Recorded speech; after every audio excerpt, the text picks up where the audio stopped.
the Nevis Broadcasting Company Limited or its advertisers.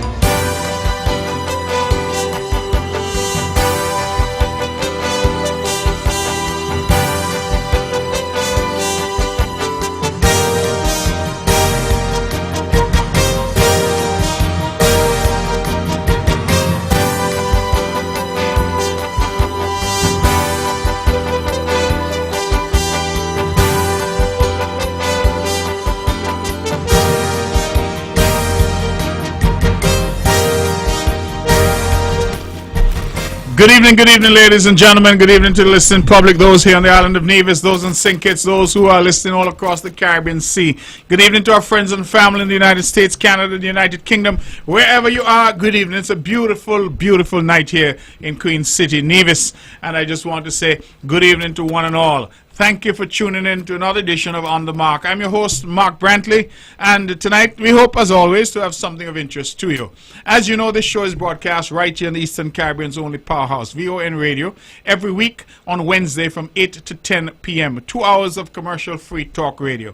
The idea, as always, is to give us a platform for discussion that's enlightening, to bring to you stories and events and happenings in the community. This has become the show of choice for so many, and we look forward to your continued support. We've been here for over 2 decades working with VON Radio. I feel like part of the family here. I always give thanks to Weber Herbert for the opportunity to be here, and I have continued over the years, going from the Let's Talk show, the heavyweights as they call it, and then graduating to my own show, which I've now had for some time.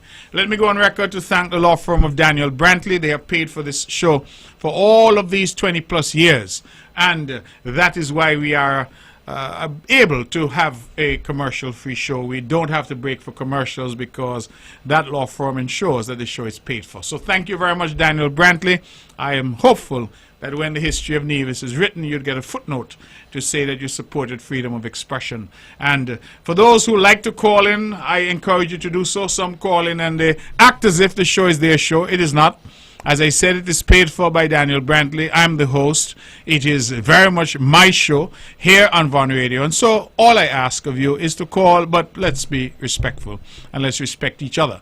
Let's not get too jiggy on the phone. That is not necessary. So when the phone's open, please call and share your views, but let's be respectful and let's have a level of engagement which adds value to those who are listening, and a level of engagement which speaks well of our level of education here on the island of Nevis and in the Federation of St. Kitts and Nevis. Welcome to the show. We have a lot of ground to cover tonight. I have some very special guests. I won't delay for too long except to say happy birthday, happy anniversary, happy graduation to all of those who are celebrating a milestone, and equally to say that I extend condolences to the families that are mourning. I think of the Merchant family there in Pond Hill, my very dear friends, on the loss of Boogie, and I can also think, of course, of the Liebert family on the loss of Muriel Liebert, Nana, who was like a mother to all of us, certainly a stalwart in the CCM party. Both are going to be laid to rest this week. I think Nana is going to be laid to rest on Friday, and Boogie laid to rest on Saturday. God willing, I say to the family that I'll be there to lend my support, and I certainly extend my deepest condolences to the families. For others out there who might also be mourning, please accept my condolences. And for those who might be hospitalized, sick, going through some difficulty, my thoughts and my prayers are with you. Tonight, as I said, we have a lot of ground to cover. I have with me a superstar. He has been here before. He was here just the other day. He had a monster release here on VON Radio and On The Mark. And I'm told that in the recent semifinals for the Kaiso competition for Culturama 52, he placed second. And so he was right there, shoulder to shoulder with the heavyweights. Some people said to me that they saw a Calypsonian name, and they did not recognize the name because he's singing on a new name this year. Not a new name for those of us who know him, but a new name in the Calypso arena. I speak of none other than the man called Buffalo Soldier. That's the new name. People used to know him as Nazi. He's now come with a brand new name, and he looks like this year he's tearing up the thing. So, Buffalo Soldier, welcome back to On The Mark. Yeah, good to be here again, Marcus, Like I tell you, when we went here some time back, I didn't change the name, you know. The people change the name, they realize, boy, you ain't no nuts no more. The way you move, the way you flex, all the Buffalo Soldier move like that. So I can't fight the people. I with the people, You're with the to people. speak. You know what I mean? All right. So Yeah. Buffalo Soldier, how was the semis? Well, Tell the semi, you know what I mean, was, you know what I mean, went down reasonably well, you know what I mean. For some, you know what I mean, things might not be going the way that they would like to. But in all, I think it was a good show, nonetheless. And you did just the one song?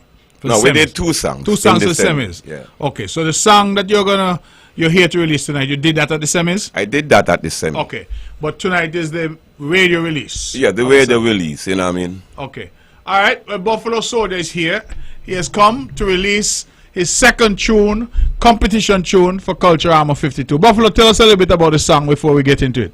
Well, like, you know, I've been in this thing for, you know what I mean, some close, you know what I mean, close 4 decades now, singing kite. Wow. So, since 1988, you know what I mean, and a lot of things can, you know, happen, and, you know what I mean, some went a kind of way and some went another kind of way. Sure. You know what I mean, people, you know what I mean, uproar, you know what I mean, when they felt that, you know what I mean, boy, especially when he had, you know what I mean, the 40 years when I sing that song. 40 years, we whining, turn up the place, you know what I mean.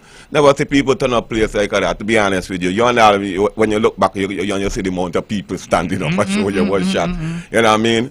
When you see, let me tell you something about Nevis Code. Nevis Code kind of hard to please, right, sometimes. But when you see a man who come there and turn up the place, you know something going well for that person. You understand? And nonetheless, the judge's decision final. Let's be real. The judge's decision is final. So even though I think that, you know what I mean, thing went the way it should have go, I accept it, my brother. I, you know what I mean, stayed in the thing, take my licks, lick my wounds, come back time after time, take a break last year, didn't sing last year, to see 4 things. The things that I had finished, I love the art form too much. So, you know, I coming back again, I just see 4 things to really work out something. So I'm back this year. The song that's going to be released this year, title track, This Crown Is Mine. This Crown Is Mine. Buffalo Soldier, This Crown Is Mine, second tune for Culture Armor 52. Let's give it a listen. Introducing the Calypso King for Culturama 2026, King Buffalo Soldier.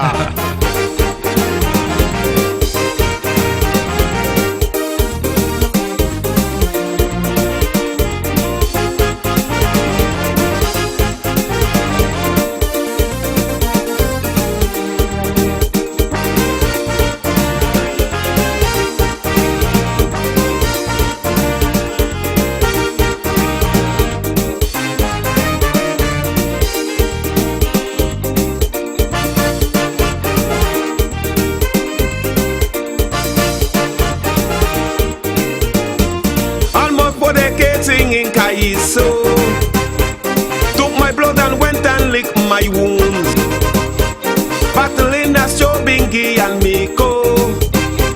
I have blown the crap after many moons, but sometime I end up with frustration, wherein I will never come again, but keep hearing word of admonition. There's no success without some pain. Now I am the one part and I sharing blows of my own. And my one intention when I done is to sit on the throne and make it my own. Tell them that I ain't making joke. They say I'm pulling out the choke. Tell them this crown is mine. When I examine the competition, all of them can hardly make one. Tell them this crown is mine. My superior and haunting melody, lyrically none of them stand a chance. Mesmerizing with my diction and clarity, like a real champion they watch me advance. Then I come with the recycle lyrics, then they quack come with the gimmick. I will expedite the retirement of a calypso relic. And the trust all of victory, yes the buffalo must shine. Tell them this crown is mine, this crown is mine. mine. This crown is mine.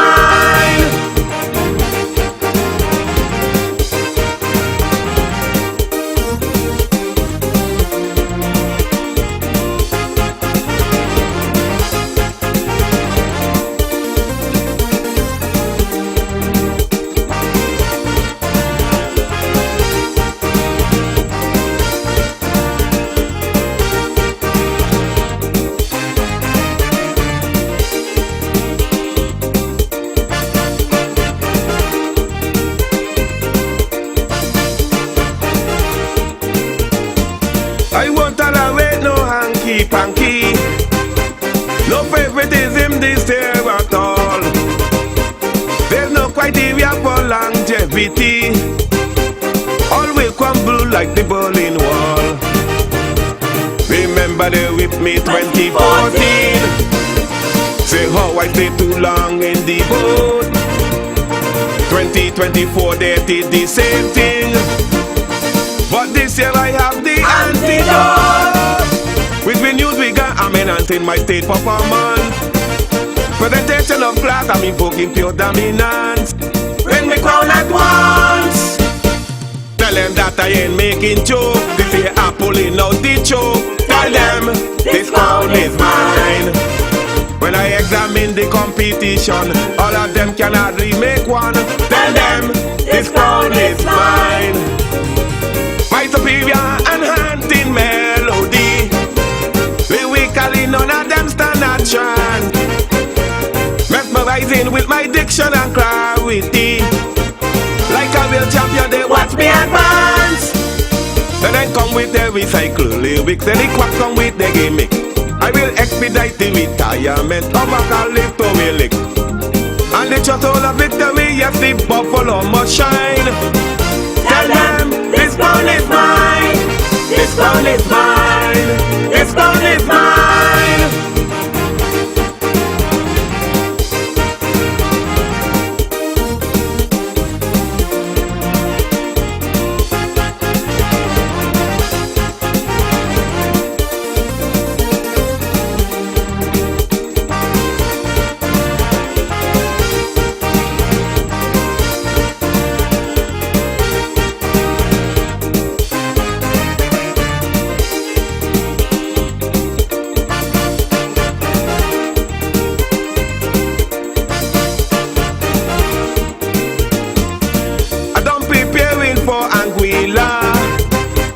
Going to make some Kaiso history. The first Navy is Kaiso never to bring the crown back to Queen City. Motivated highly, yes I'm focused to deal with the challenges at hand. Like a dozen obstacles I will crush. Won't let nothing circumvent my plan. Total domination and nothing less, that's my quest. Unleashing my wrath and all those who plan to test can't stop my success. Tell them that I ain't making joke. This year I'm pulling out the choke. Tell them this crown is mine. When I examine the competition, all of them can hardly make one. Tell them this crown is mine. My superior and haunting melody, lyrically none of them stand a chance. Mesmerizing with my diction and clarity, like a real champion they watch me advance. Then I come with the recycle lyrics, then they quack come with the gimmick. I will expedite the retirement of a calypso relic. And the shuttle of victory, yes the buffalo must shine. Tell them this crown is mine. This crown is mine. This crown is mine.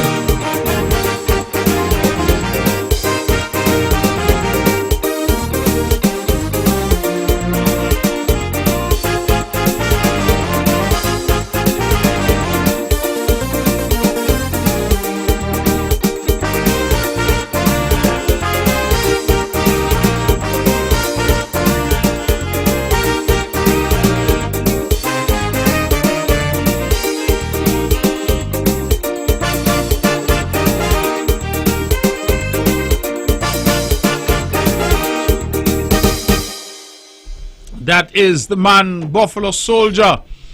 Buffalo, you came the last time and I told you I love the song.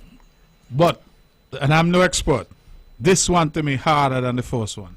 And I told you the first one was hard. This song here to me, I could see the crowd on the night going crazy with this song.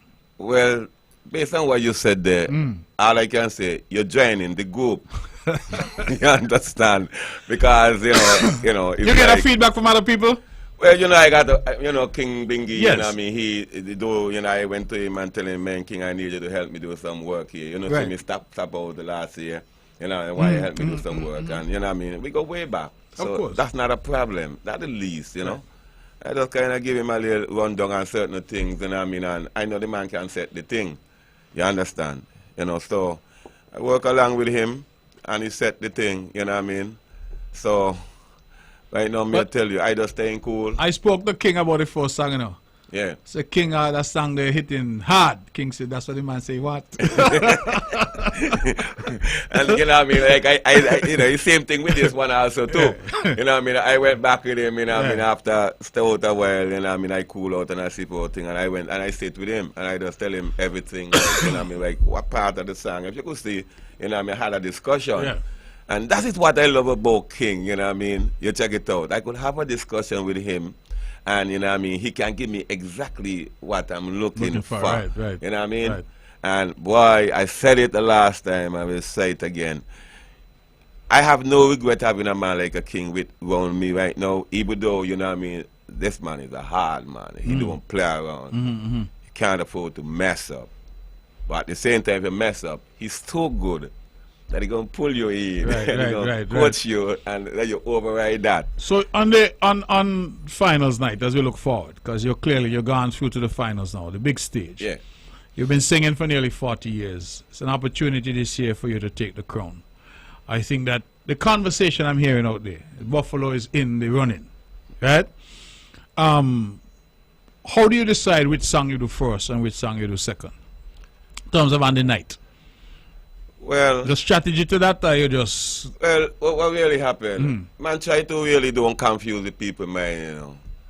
So you get it from beginning, so you get it to the ending. I see. Okay. So we give you Donald Bomb first, Donald the Bomb, and we giving you this one. Okay. You know, I don't really had a full discussion with King, but I know how King operates and I know how I operate. King will go along with me that we do Donald Bomb first, and you know what I mean, we do The Crown Is Mine. Crown Is Mine. Second. Well, So if we try it out that way, Yeah. we're going to give the people the same. But to me, this song is a strong song. This Yeah. song here, you know, I mean, the lyrics are excellent, the music is good, and the punchline, the crown is mine. You know, after 40 years in the arena, you know, what I say, the people in the desert for 40 years, in the wilderness for 40 years, and you're coming from the cold, you know? Yeah, boy. Buffalo Soldier coming in from the cold. Yeah, man, the crown is mine, man. The crown is mine. But it's not about talk, eh? It's really, for me, it's really action. Right. So I keep my cool composure and everything. And you got to go there tonight and deliver. Continue to do what I have to do, you know what I mean, you know what I mean, like I said, you know, come on the night to deliver, you know what I mean, to convince the judges. Because when you are said and done, whether I believe or not believe, the judge's decision is final. Final. Not so you said something, Buffalo, sorry, you said something tonight, and I got to respect that because, you know, a lot of times I say to people, you can't just give up in life. You know, I was speaking to a young lady one time, and I think she went into the competition one year, and she sang well.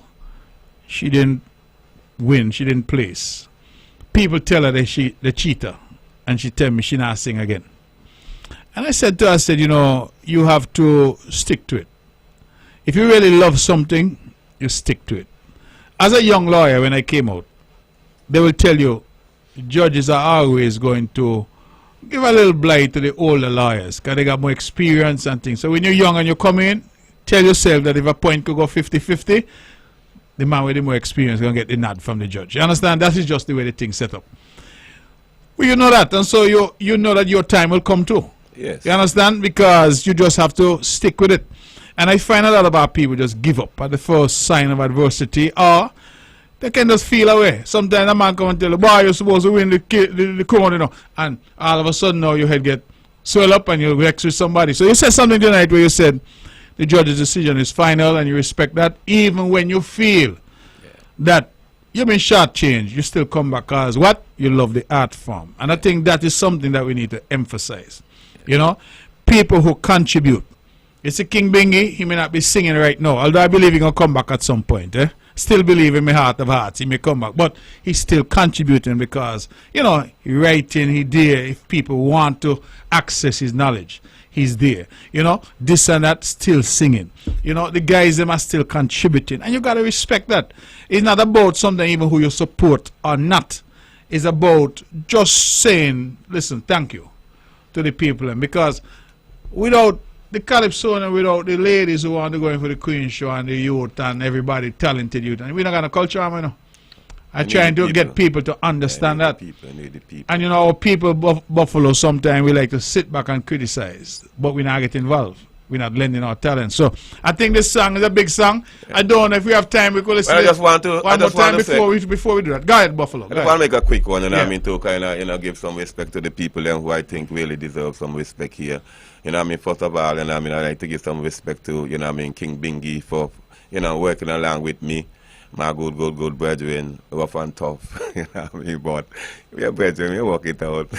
And then, you know what I mean, I want to also give some respect to Abba for doing an excellent job also, you know what I mean, with the music. Yes. You know what I mean? And, you know, Bingy himself who could play some music and, you know, so, you know, everybody come together there. But like I always will say, you know what I mean, that you can hear in the background, you know what I mean, that sugar voice, you know what I mean, Des, you know what I mean. Des, as always. Yeah, she, you know what I mean, all of it too, I want to give some respect to for the work that she do on this one, and these two songs, and the work that she have done in the past, because she have done some work in the past as well. So I just want to just thank everybody who, you know what I mean, make that input, you know what I mean, and like I said, the song is out there, and I'm not, this day is no hanky-panky. Let me hear the song again, please. This is Buffalo Soldier, second song for Culture Armor 52. The Calypso King for Culturama 2026, King Buffalo Soldier.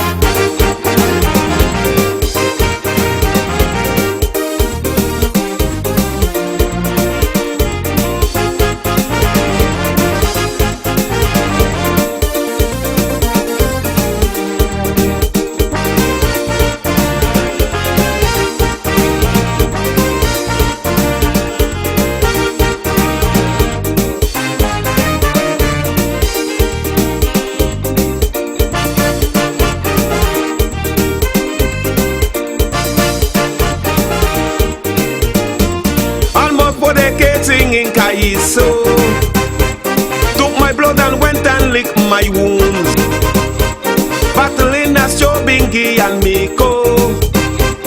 I have learned the craft after many moons, but sometime I end up with frustration, where when I will never come again. But keep hearing word of admonition, there's no success without some pain. Now I hand the apart and I sharing blows of my own. And my one intention when I done is to sit on the throne and make it my own. Tell them that I ain't making joke. They say I'm pulling out the choke. Tell them this crown is mine. When I examine the competition, all of them can hardly make one. Tell them this crown is mine. My superior and haunting melody, lyrically none of them stand a chance. Mesmerizing with my diction and clarity, like a real champion they watch me advance. Then I come with the recycle lyrics, then they quack come with the gimmick. I will expedite the retirement of a calypso relic, and the trust all of victory, yes the buffalo must shine. Tell them this crown is mine, this crown is mine, this crown is mine.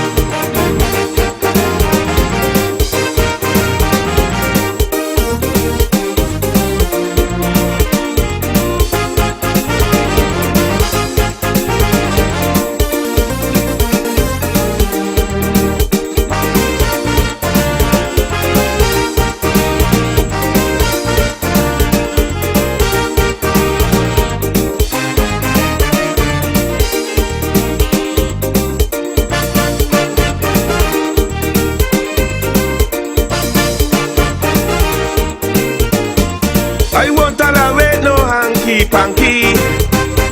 No favoritism this there at all. There's no criteria for longevity. All will crumble like the Berlin Wall. Remember they whipped me 2014. Say how I stayed too long in the boat. 2024 they did the same thing. But this year I have the antidote. With renewed vigor I'm enhancing my state performance.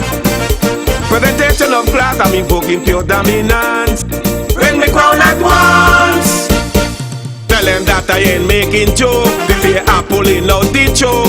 Tell them this crown is mine. When I examine the competition, all of them can hardly make one. Tell them this crown is mine. My superior and haunting melody, lyrically none of them stand a chance. Mesmerizing with my diction and clarity. Like a real champion, they watch me advance. Then I come with the recycle lyrics, and they quack come with the gimmick. I will expedite the retirement of a calypso relic. And the shot all of victory, yes, the buffalo must shine. Tell them, this crown is mine. This crown is mine. This crown is mine.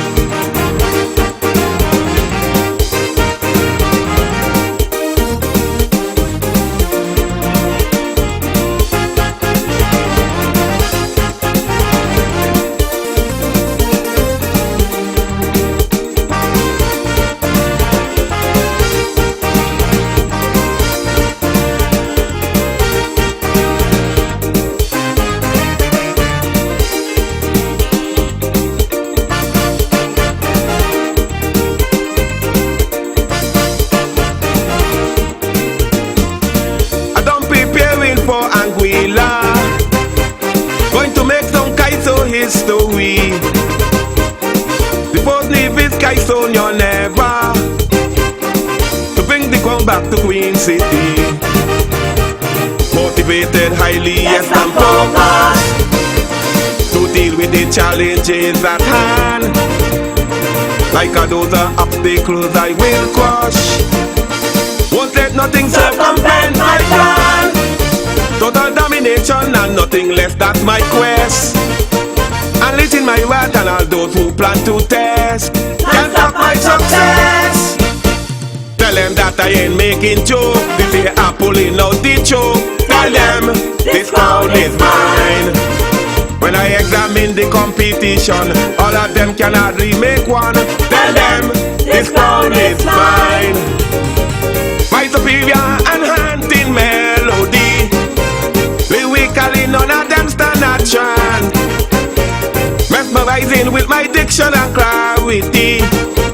Like a real champion they watch me advance. Then I come with the recycle lyrics, then they quack come with the gimmick. I will expedite the retirement of a calypso relic. And the shot all of victory, yes, the buffalo must shine. Tell them this crown is mine. This crown is mine. This crown is mine.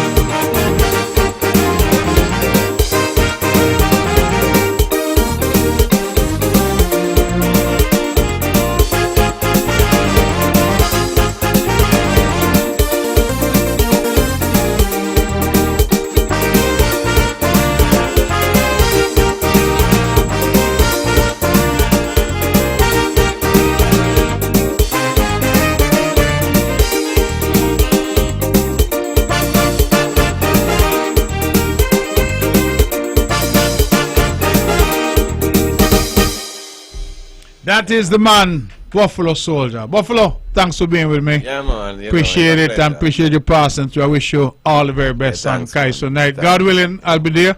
Yeah. And maybe we experience history this year. Well, you don't know.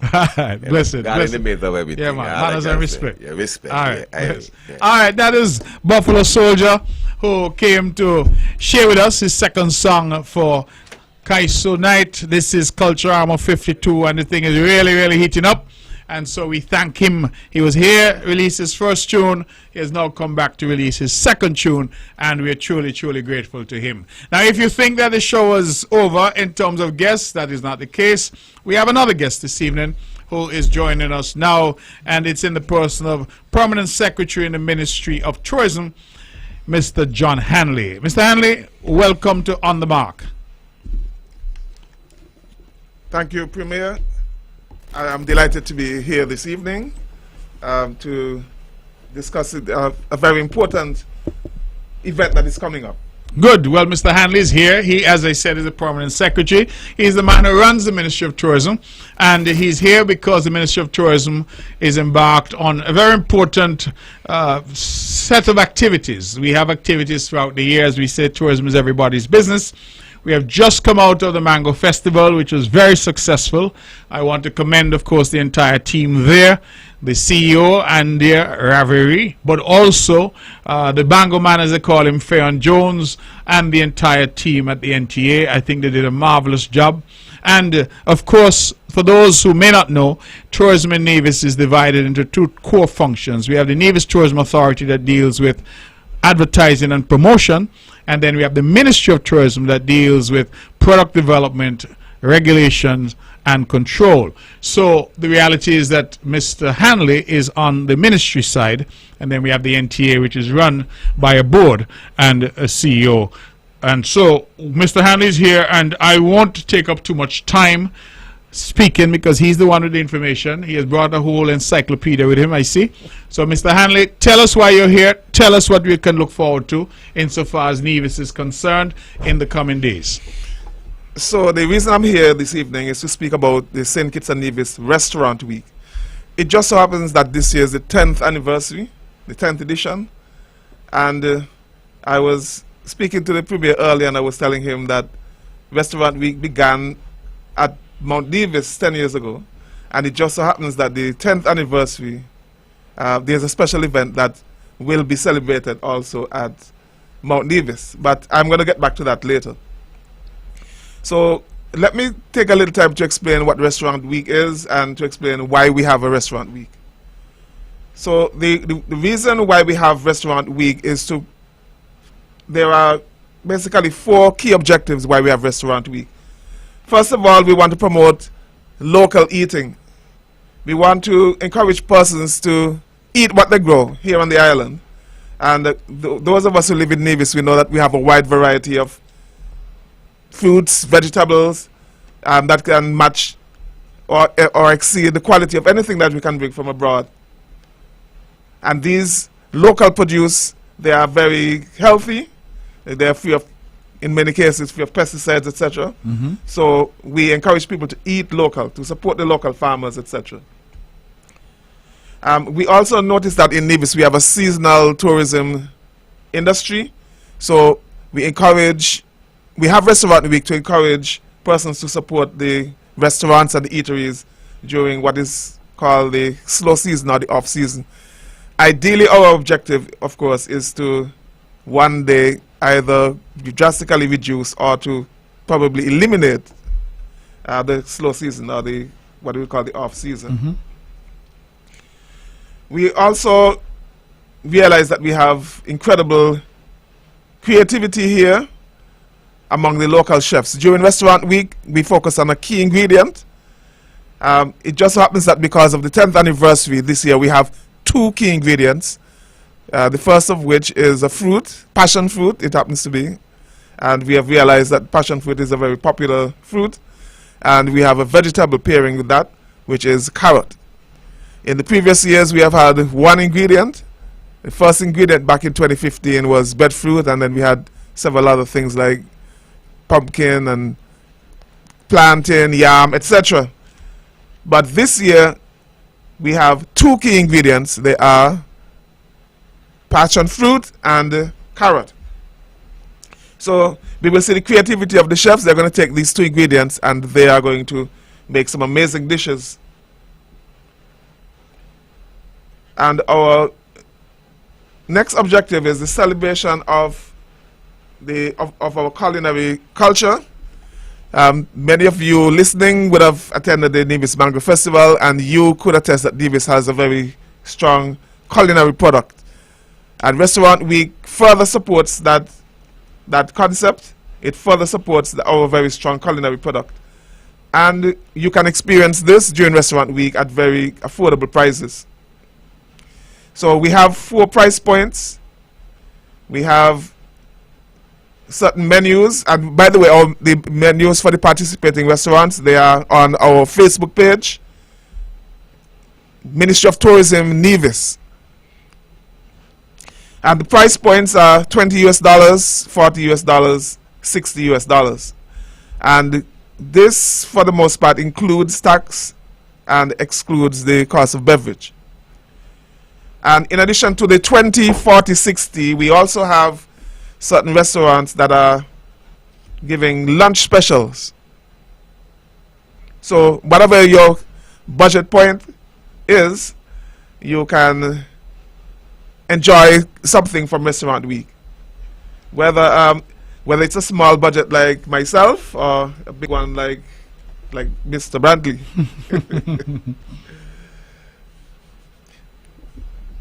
All right, so one more objective is that we want to reduce tourism leakage. So we encourage local consumption, and then we keep more money in the tourism industry. We don't send all our money out to buy carrots from overseas. We consume our own local carrots and our own local passion fruits grown right here in the rich soil of Nevis. So I want to point out that Restaurant Week begins tomorrow, July 16th. And it runs for 10 days, so it goes from the 16th to the 26th. It just so happens that there are some 25 restaurants across Nevis, wow. Restaurants and eateries, and that's a very strong representation. And of course, we want to big up all the restaurants and eateries who so willingly signed up to participate. What they're going to be doing across these 10 days is that they're going to be presenting dishes, menus, and that will focus on the key ingredient. And I did mention the price points before. Now, during the month of July, we have had a number of activities in celebration of Restaurant Week. Last week, Saturday, we had a promotion at Chill Bar, and the highlight of that was that there was a trip on the Makana. Makana is this ferry that goes between the Federation and St. Martin, Sabre, etc. So that was the highlight of that. Last week, Sunday, we had a brunch at Yatsman Grill, and they usually have a brunch every second Sunday, but last week, in honor of Restaurant Week, it was specially curated to focus on carrot and passion fruit, and persons who attended said that it was very well presented, and they thoroughly enjoyed it. Last week, Sunday, in the afternoon, we also had the St. Kitts Tasting Showcase. So in terms of upcoming events, this coming Saturday, we're going to have at Queen City, we're going to have a breakfast. Well, let me say they are going to have a breakfast because this is put on by the Queen City. And the cost of the breakfast is only $20 US or 54 EC. And this also would be it would be themed on the key ingredients, which would be carrot and passion fruit. So that is at Queen City, so we encourage one and all to go out to Queen City and have a local breakfast, Johnny cake and saltfish and all these other things that you would typically have with a good Nevision breakfast, and also having dishes that are specially created or curated to contain carrot and passion fruit. That afternoon, that is Saturday afternoon, Saturday the 18th, will be the St. Kitts Grill Fest, so some persons will go over. That's basically a grill competition across the waters. It just so happens this year that some of our local grill masters and Nevis, I believe I can recall persons like Voice and Quilly, will be participating in the St. Kitts Grill Festival, so we wish them all the best, and we hope that they will make Nevis look proud in that competition. The main thing I want to speak about this evening, though, is the Nevis Tasting Showcase. And that comes up on Sunday the 19th at the Mount Nevis Hotel. I did say earlier that the very first showcase that we had, it was at the Mount Nevis Hotel, and it just so happens that at the 10th anniversary of Restaurant Week that we are going back to Mount Nevis for the Tasting Showcase. So you may ask, what is a showcase? A showcase is basically an exposition of the restaurants that are participating in Restaurant Week, the restaurants and the eateries and the agro-processors, etc. And why do we have this showcase? As I said before, we have at least 25 restaurants and eateries participating in Restaurant Week. And this showcase, it gives them an opportunity to present samples of the dishes that they will be presenting during Restaurant Week.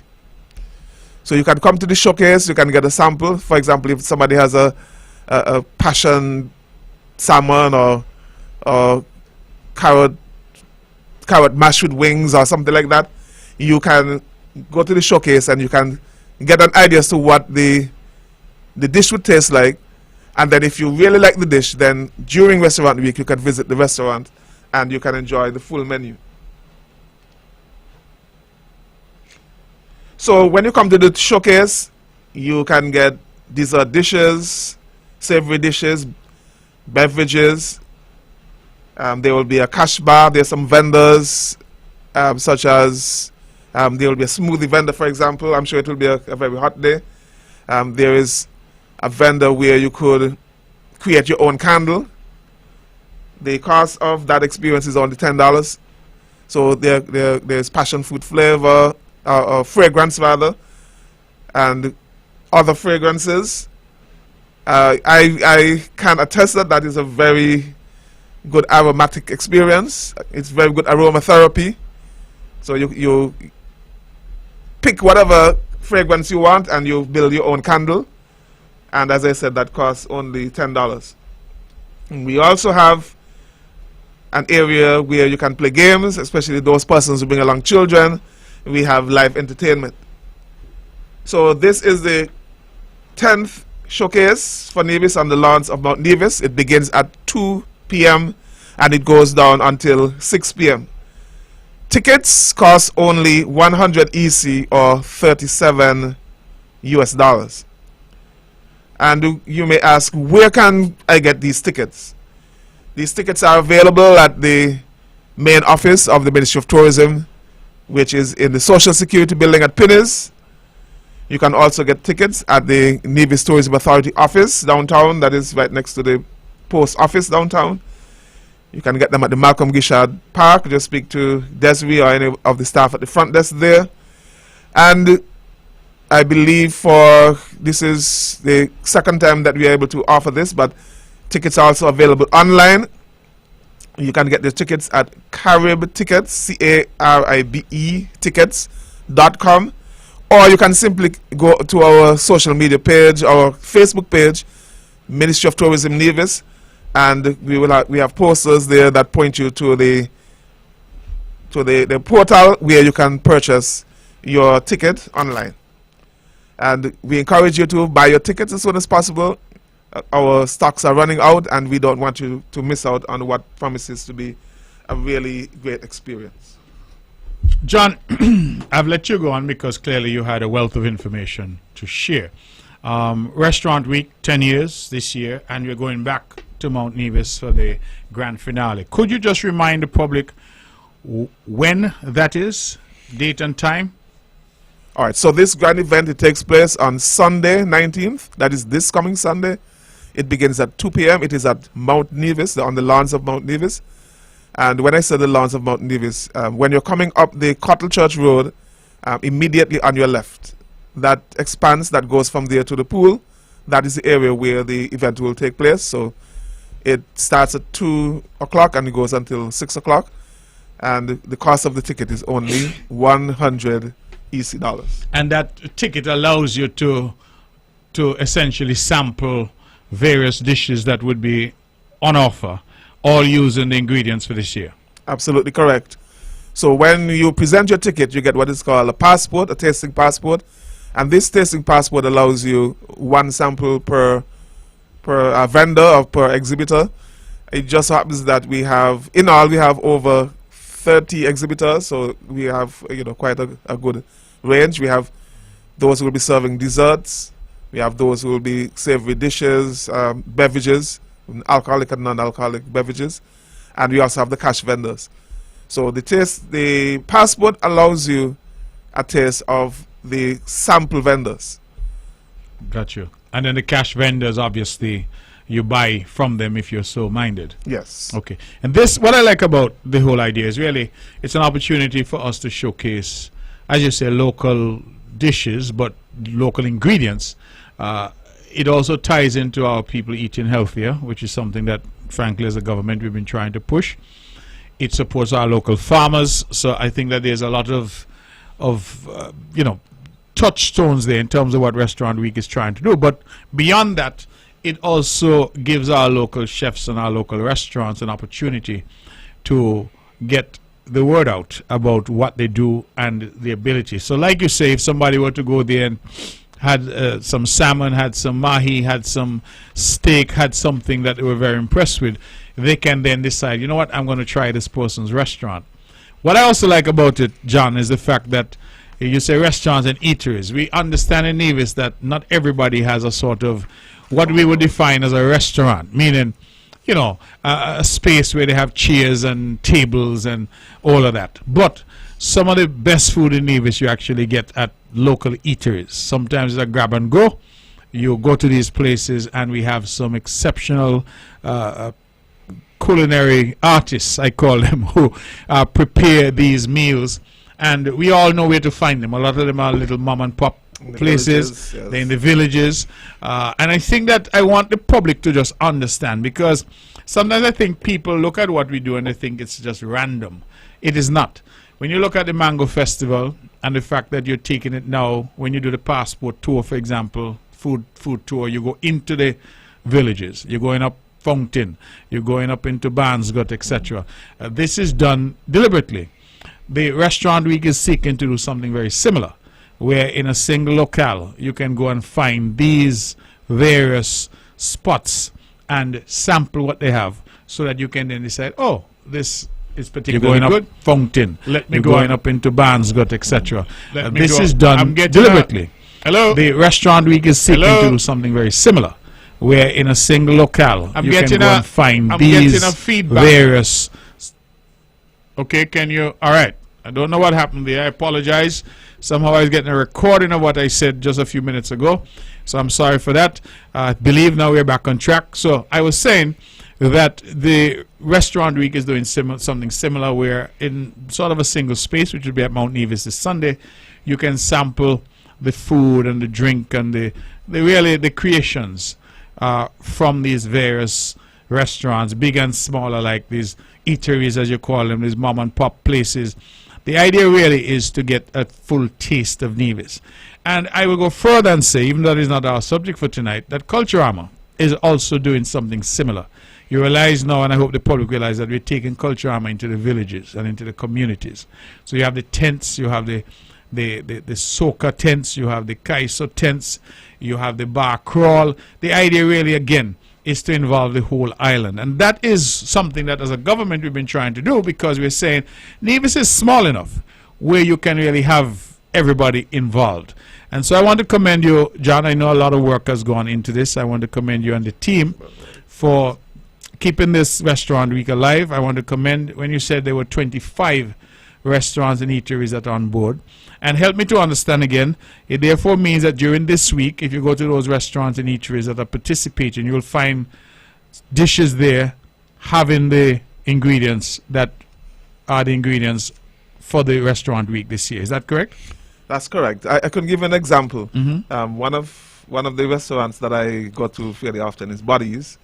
So, for example, on a Tuesday, they would have scrambled eggs, carrot pancakes, garlic and herb toast, passion fruit tea. Passion fruit tea. Oh, yes. That's interesting. Okay. So what are the ingredients again? Remind us for this year. Passion fruit and carrot. passion fruit and carrot. Okay, so you can expect dishes that would have passion fruit and carrot. Passion fruit and carrot are both very versatile. You could do drink with them, you could do food with them, you could do various things, even desserts. Seven desserts. Yeah. Correct, yes. So that's quite interesting that they're doing that. But you said 25. Do you have a listing of the 25? I do. So Because it might be useful to take 2 minutes and just tell the audience where they can go and what the participating eateries are. All right. So here we have the list of the 25 restaurants that are participating in Restaurant Week. To remind, Restaurant Week begins tomorrow, 16th July, and goes until the 26th. So we have Krishi Beach Club, Yachtsman Grill, Margarita Wheels, Level Up Sports Bar and Grill, Chill Bar and Grill, that's not down in Pinners, Montpelier, Nevis, Geothermal Bar and Catering Service, Golden Rock Inn, Buddy's Restaurant and Pizzeria, Bananas, Lescal, The Hermitage, Sunshine's Bar and Grill, The Grub, Big Six, Mojo's, Mango at Four Seasons Resort, Nevis, Buju's Place, Sip on the Square, Queen City Bar and Garden, 869 Sports Bar and Grill, Passion Bar and Grill, Mount Nevis Hotel, the Hookup Bar and Grill, and Heritage Cafe, that is at the Heritage Village up there in Gingerland.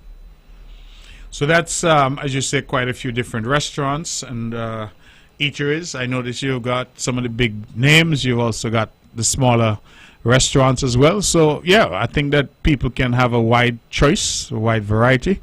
So I certainly commend you again and I look forward to people participating, and certainly on the grand showcase that you're going to have at Mount Nevis. 10 years later, we've gone back to where we started at Mount Nevis on the lawns.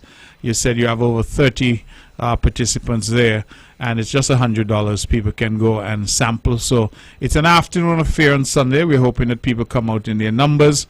It's a beautiful location. I think the lawns there at Mount Nevis is probably one of the most beautiful locations on the island, and overlooking the ocean as it does. It has an excellent view of St. Kitts. Excellent view. So we're hoping that people come over, even those from St. Kitts, to come over and be a part of this tasting showcase that happens on Sunday. And for all the restaurants, we hope that they have a very successful restaurant week. So, Mr. Hanley, P.S., thank you again for all the hard work. I'm not sure if you have any parting words, but I certainly join you in encouraging all of Nevis and St. Kitts to support these restaurants and support our effort to eat local, to spend local, to support our local farmers, and certainly to support our local restaurants. All right, so I would want to end by just a few reminders. I'm just reminding the tasting showcase, Sunday 19th, Mount Nevis, 2 p.m. The cost of the tickets, 100 EC only, or $37 US. And you can get them at the main office up at Pinners, the NTA, Malcolm Gishard Park, or online via caribtickets.com. I also want to point out that the traffic flow during this event, we are catering for about 300 persons. So it's very important that the general public understands the traffic flow. So traffic will flow up the Cottle Church Road, and the exit will be on Shaw's Road. So it's very important that you understand that we want to have a free flow of traffic. So that is why we have spoken to the traffic department, and that is the flow that will be observed. So I want to end by encouraging everyone to go out and support our local restaurants. They have been providing an excellent product. I've been all over the Caribbean, different places, and I can say without any hesitation that Nevis has one of the best culinary products anywhere. And I really do want to encourage the general public to go on out during Restaurant Week and support our very own restaurants, and by extension the farmers that feed into these restaurants. So come on out and support Restaurant Week, and we hope to see you at Mount Nevis on Sunday the 19th. Thank you very much, P.S. Hanley. That is P.S. John Hanley, who has come to share with us what's happening for Restaurant Week. And again, I encourage everyone to go out and support. Thank you, and congrats again to you and the entire team. Let's hope that we have a wonderful 10 days of celebration of food and all things culinary on the island of Nevis. So 25 restaurants involved. The grand showcase is happening this Sunday at Mount Nevis, starting at 2 p.m. And the idea is to come out and just sample all the great food and drink that Nevis has to offer. Again, the ingredients this year are carrot and passion fruit, 2 locally grown ingredients, and I'm sure that our chefs and our creatives, culinary experts, are going to get very, very artistic with what they do, very creative with what they do, and I'm pretty sure that you will be pleased to see what is being offered. Just before you go, I recall that at Mango Fest we had over 60 chefs. So Nevis is really full of people who are doing some great things insofar as food is concerned, and I share your view. When you say you've been all over the region, I think bar none, Nevis has some of the best food in the entire Caribbean. It's fresh, it's farm to table, sea to table, and we have a number of incredible chefs and culinary creatives, culinary artists here, and they do a fantastic job. We have a number of mixologists who do a great job. The scene is really one that's, I think, sometimes not celebrated enough, the food scene on Nevis. You go to some islands, they have maybe 1, 2 restaurants that are decent, a lot of fast food and things like that. Nevis, every place you go to eat is excellent. You mentioned Bodies, you can go to any of those spots in town, you get an excellent meal. You know, you go local, Old House, Mems, Rodney's, you're going to get a great meal. You go over to the Heritage Village, there's a great little restaurant there. You know, you go around the island, and then on the weekends, of course, it comes alive with local food. That's when you get the cook up, the bullfoot, the goat water, and we can debate no end as to where you find the best food. You know, whether you're up at Big Six or, you know, I found a little spot down Hanley's Road recently, just where you get by the community center.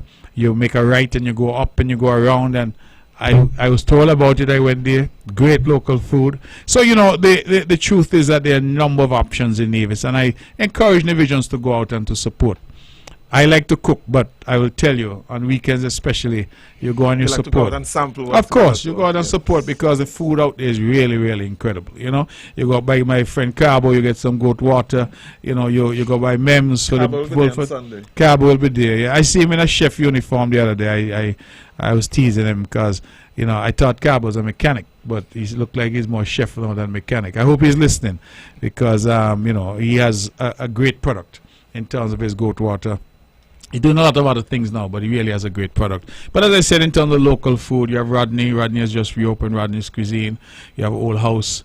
You know, you have Lynn's Deli. I mean, I could go on and on in terms of the number of possibilities for an island this small, this size. It's incredible. And so I really want our people to pat themselves on the back. We're doing some great things in relation to food and the ability of our people to cook, many of whom have no formal training. Let me add that. So many of whom have not necessarily gone to culinary school. They just know how to cook. They know how food's supposed to taste, and they know how to cook. So I say kudos to them all. And then by the time you get to the hotels, whether it's Hermitage, Montpelier, Golden Rock, the food is just incredible. International standard, but in many instances being cooked by local people. And that, I think, is really a signal of what we are capable of here insofar as the culinary scene is concerned. So Restaurant Week is a celebration of all things culinary in Nevis, and this year, carrot, passion fruit. Those are the ingredients. John, thank you very much, and we look forward to celebrating a successful Restaurant Week. Well, it would be remiss of me to end without thanking my staff at the Ministry of Tourism. They have worked very, very hard, and they have come up with a lot of creative ideas to bring Restaurant Week to life and also to market. So I really want to thank my team at the Ministry of Tourism, and I also want to thank you, Premier Brantley, for your support of these initiatives. Okay. All right. Thank you very much. That was P.S. Hanley. He's taking his leave now, but I will stay with you for the next hour, of course, and we continue to have a discussion about the other matters that are impacting us here on the island of Nevis. So thank you very much, P.S. Hanley, for spending some time with us. Thank you for having me. All right, great. So, ladies and gentlemen, this is On the Mark, and I'm your host, Mark Brantley. This takes us up to 9 o'clock.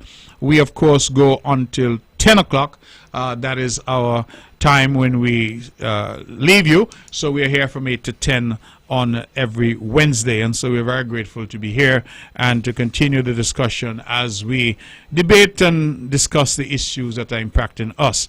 I will open the lines shortly. There will be no long soliloquy from me tonight because, of course, I had two guests. The first guest was Buffalo Soldier, who dropped his second song for Culture Armor 52. My second guest was Permanent Secretary in the Ministry of Tourism, John Hanley, who came to talk to us about Restaurant Week. And both, I believe, spent some time with us. And I hope that the public has not only been enlightened and entertained, but that you get a sense of what we're trying to do in Nevis insofar as food, tourism, and the local economy is concerned.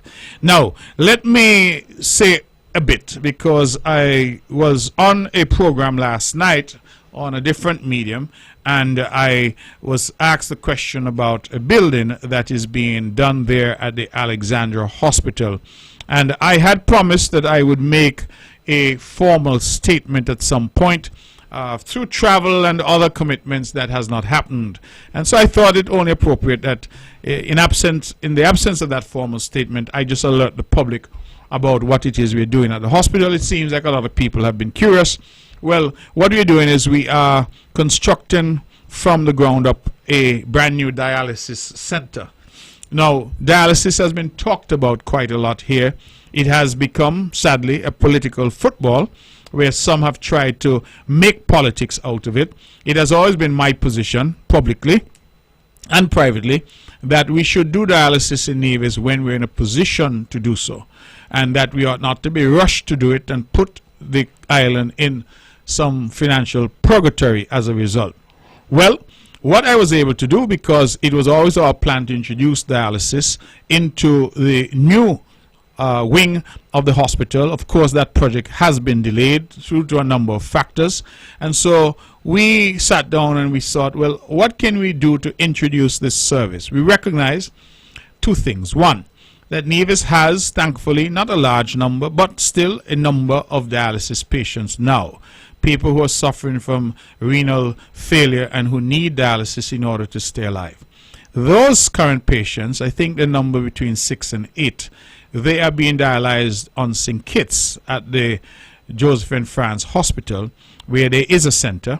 And being dialyzed there, we, of course, as a government, we are contributing to the cost both for them to travel and the cost of the dialysis treatment. So the government in Nevis has always been there with our people who need dialysis, and they are getting it in St. Kitts.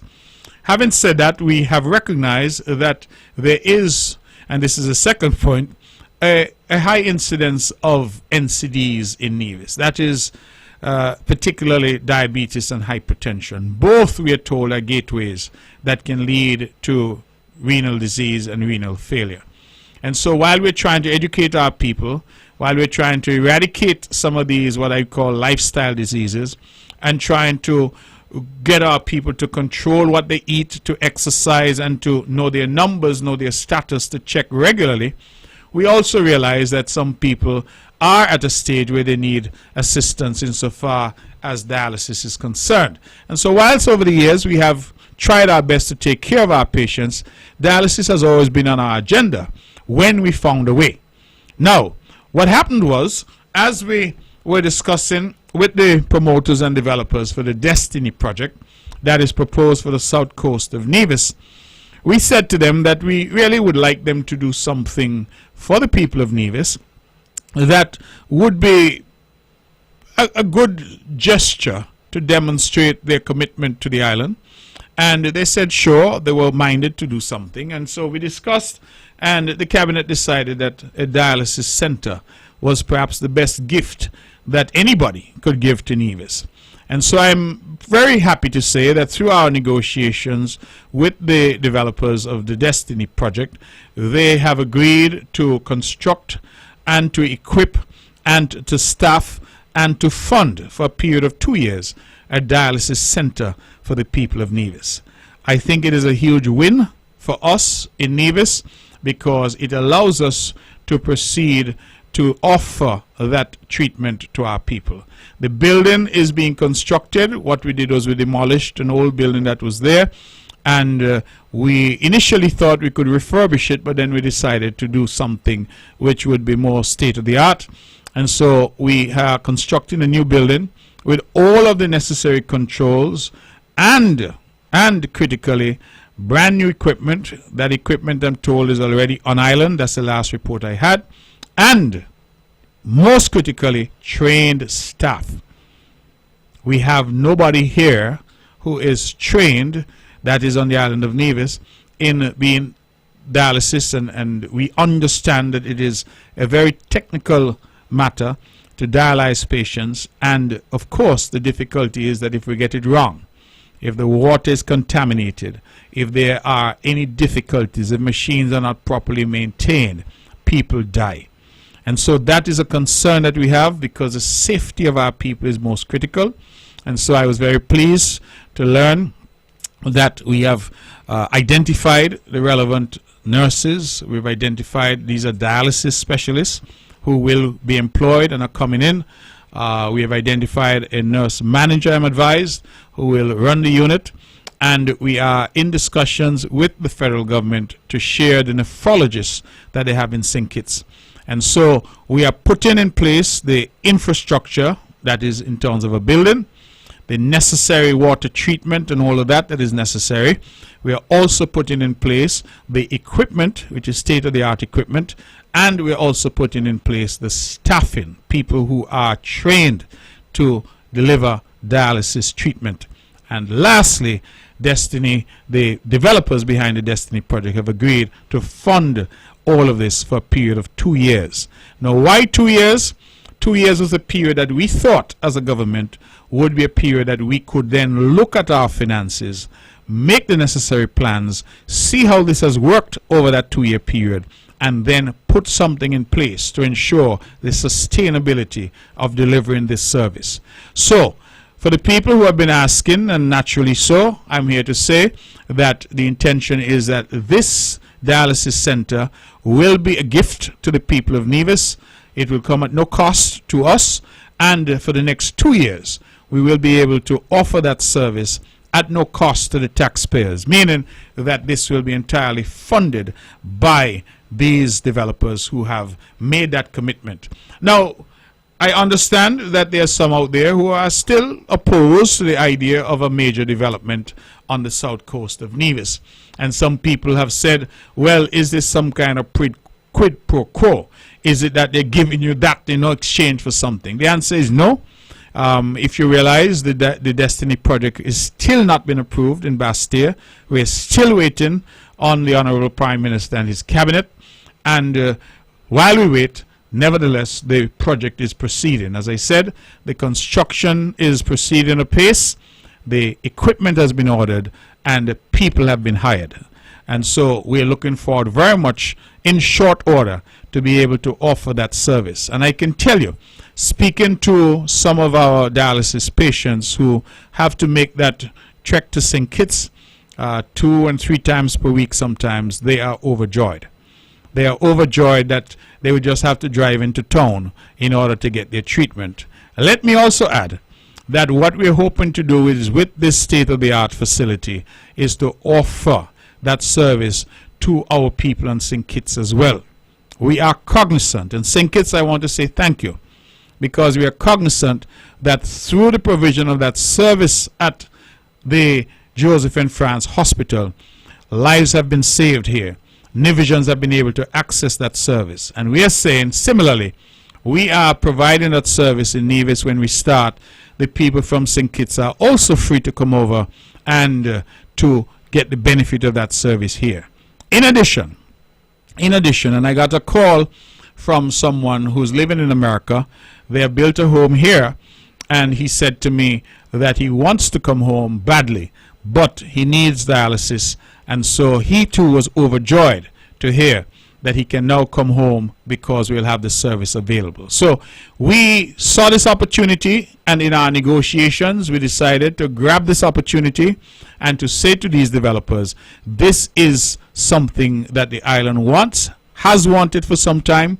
We did not have a pathway financially, but the fact that they were willing to build it, equip it, staff it, and finance it for 2 years, we thought that that was an offer that we, having negotiated, we would be foolish to reject. And so we say thank you very much to Mr. Olivier Janssen and his team for this gift to the people of Nevis. It is something that, as I said, there are no strings attached to it, because this is going, as we know, this is not awaiting any approval. This is something that they've decided to do, and this is something that as a government we negotiated with them. So again, I said I should have and wanted to make a formal statement, but given the exigencies of public life, sometimes I can only now seek through the show, and I will do so at my next press conference as well, to give an update as to where we are. So for those who have been wondering, that's the story in relation to that particular building. I should also add and give my commendations to Michael Herbert. Michael has been assisting us in leading that particular project. If you know Michael, he gets things done. And so I said to Michael, I need somebody to pull this all together and to handle this for us. And he really has done a remarkable job in getting us this far. So Michael, if you're out there, thank you. I say it publicly because I think when people do great things, we should recognize them. And I'm very grateful to you for the service you're giving to the people of Nevis, and for you being the coordinator on this particular project, which is so critically important. So Michael has been able to coordinate with suppliers, with the Destiny folk, with the Ministry of Health, the Ministry of Public Works, the Planning Department. We are, coordinating with the people who are doing the plumbing and the water, treatment facility. All of this is so critical. The electrical, we needed special electrical there, because we're really trying to create something that is of first world quality, and something that will allow the people of Nevis some ease. Of course, it is my hope that in the future we don't need any dialysis center at all, because we continue to hope that our people will, through lifestyle changes, through knowing their status, through taking care of their health, not wait until it gets to that stage. But we are saying that even though that is our hope, we pray for the best while preparing for the worst. And because of the high incidences of NCDs, because some people are already suffering with end-stage renal failure, we thought that in our negotiations we would make this particular demand, and we were able to succeed. And so I am very happy. I believe that those who are being dialyzed and having to travel to St. Kitts would be extremely happy. Those that I've spoken to are already extremely happy. And then in addition, of course, we have now a service that our brothers and sisters in St. Kitts can use as well. So just as they were there for us, we now can also be there for them. And that, I think, is how the Federation should operate. So I wanted to share that information. The time is rushing away from me, so I will pause there and open the lines. The numbers are 869-469-1616 and 869-469-1700. The phones are lit up already, so let me go to the phone. Good evening, you're on the mark. Good evening, Miss Sheriff. Good evening, my friend. Proverbs 24, verse 15, 16, and 17. Lay not wait, O wicked man, against the dwelling of the righteous. Spoil not his resting place. For a just man falleth 7 times, and rise up again, but the wicked shall fall into mischief. Rejoice not when thy enemies falleth, and let not thine own heart be glad when he stumbles. Have a good evening. God continue to bless all of us. Thank you very much for your scripture and for your blessings. I really, really appreciate it. Ladies and gentlemen, you see how I'm attired. I'm attired in CCM blue, and that is because this evening, prior to coming here, we did as a team, I think there were 12, 14 of us or so, did a walkthrough in Shaw's Road. Now, as a party, a political party, the CCM has been doing walkthroughs in the various communities. We were in Rollins 2 days ago. We were in Shaw's Road. We are going to be coming to the various communities. We're putting out a roster. And so we're asking our people, when we come, to share your views and opinions, your concerns, but also we want to hear your ideas as we move Nevis forward. I want to thank the people of Shaw's Road. The reception was overwhelming, warm, welcoming, and I'm delighted that our people are really having the opportunity and taking the opportunity to engage with us. Let's go back to the phones. It's 1/4 past the hour. You're on the mark. Good night, Honorable Brantley. Good evening, my friend. How are you? How are you doing? I am I'm doing a well, bit thank hoarse you. Tonight. I'm a bit hoarse tonight. That's all right. Take your time. Anyway, I will read. Yes. My scripture lesson is from Psalm 27, and I am reading the two first verses there. The Lord is my light and my salvation, whom shall I fear? The Lord is the strength of my life, of whom shall I be afraid? When the wicked, even mine enemies, and my foes come upon me to eat up my flesh, they stumbled and fell. Here ended the reading of the scripture. May the Lord add his richest blessing unto him. Thank you. This is a lovely program tonight. Thank I mean, all the time, you know, but I'm enjoying it tonight. All right. Okay? Thank you very much. God bless you. God bless you also. God bless you also, and thanks for the scripture. I certainly appreciate it. Okay. Great. There, bye. So I was saying, as we wait for the phones to ring, again, for those minded to call, the numbers are 869-469-1616 and 1700. But I was saying that today I thought the reception this evening in Shaw's Road was just incredible. You know, the people of Shaw's Road, the people of Newcastle are always warm and welcoming people.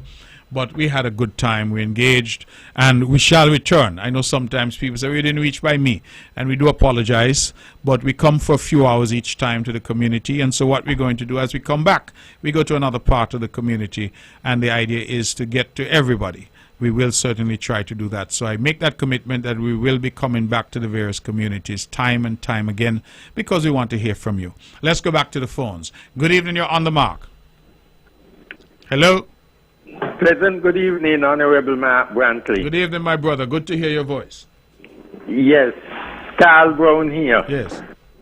And good evening to the listeners home and abroad. I must say, high congratulations again to my king, Bingy. You know, all the years when people were supporting all kind of other Calypsonian, Bingy always my favorite. Bingy, good night. I would like to see you even for 1 or 2 more years back in the Calypso arena. Yes, Bingy, I want to see you back there.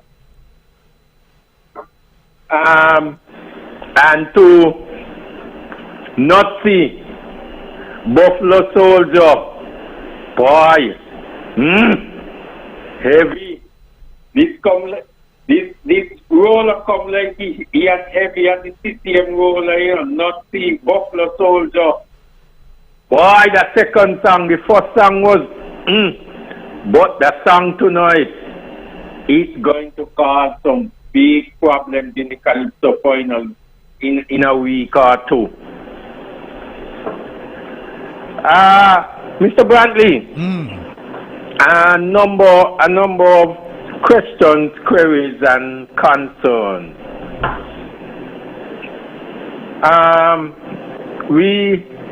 I want to ask you, I've been working during the day, so I have not been able to listen to your monthly press conference now, because, you know, the hours between there.